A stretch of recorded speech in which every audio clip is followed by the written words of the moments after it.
இந்த பேர் இருந்தால் உங்களுக்கு இதுதான் நடக்கும் அப்படிங்கிறது லாஜிக். இதில் என்னன்னா, நான் அடிக்கடி சொல்கிறது, இதை நான் சொல்கிறது அப்படியே நான் வந்து கண்ணாடியில் இல்லைன்னா சூனிகாரிய கலைவி மாதிரி தண்ணிக்குள்ளெல்லாம் பார்த்து சொல்லலை. நான் கிரகங்களை வச்சு சொல்கிறேன், இந்த பேர்களுடைய அனுபவங்களை வச்சு சொல்கிறேன். இது நடக்குமா அப்படின்னா நடக்கும், வேற மாதிரி கூட நடக்கலாம்.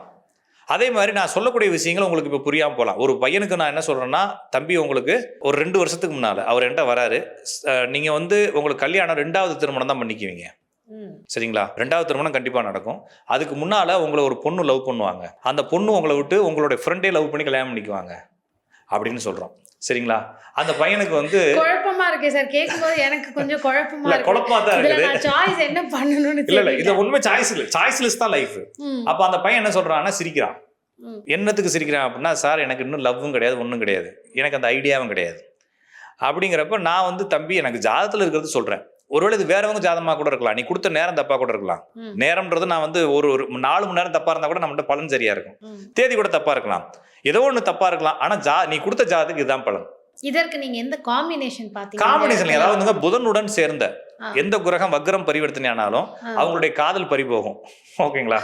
அதாவது அவங்க லவர் அவங்கள விட்டு வேற ஒருத்தர் கூட போயிடலாம், ஓகேங்களா? லவ் பிரேக்கப் ஆகும்.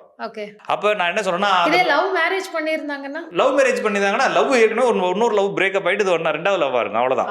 எப்படியாச்சும் ஒரு லவ் பிரேக்கப் ஆகும், ஓகேங்களா? இல்லைன்னா இவங்களோட இடம் பாதிக்கப்படுன்ற மாதிரி வரிசையா பலன்கள் இருக்கு. அப்ப நான் சொன்னோடனே அந்த பையனுக்கு வந்து புரியல. அப்புறமா இப்ப ஒரு கொஞ்ச நாளைக்கு முன்னால போன் போட்டு, சார் நீங்க சொல்லி ஒரு 3.5 மாசம் கழிச்சு எனக்கு பக்கத்திலே ஒரு பொண்ணு வேலைக்கு வந்துச்சு, அந்த பொண்ணை லவ் பண்ண ரொம்ப சீரியஸா, அது நல்லா சீரியஸா லவ் பண்ணிச்சு, கல்யாணம் வரைக்கும் போலான்னு போனோம், கடைசியில என் ஃப்ரெண்டை கல்யாணம் பண்ணிட்டு போயிடுச்சு சார் அப்படிங்கிறான். அப்ப சரி, அடுத்து இது ஒரு பலர் முடிச்சுல, அப்ப அது வரைக்கும் எனக்கு நம்பிக்கை இல்லை. இப்ப அது நடந்ததுக்கு அப்புறமா நீங்க சொன்ன அடுத்த விஷயத்து மேல பயம் வந்துருச்சு.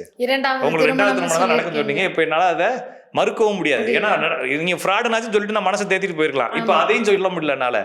என்னதான் சார் செய்யறதுன்னு கேட்கிறேன். ஒன்னும் செய்ய முடியாது, என்ஜாய் பண்ணுன்னு சொல்ல வேண்டியதான்.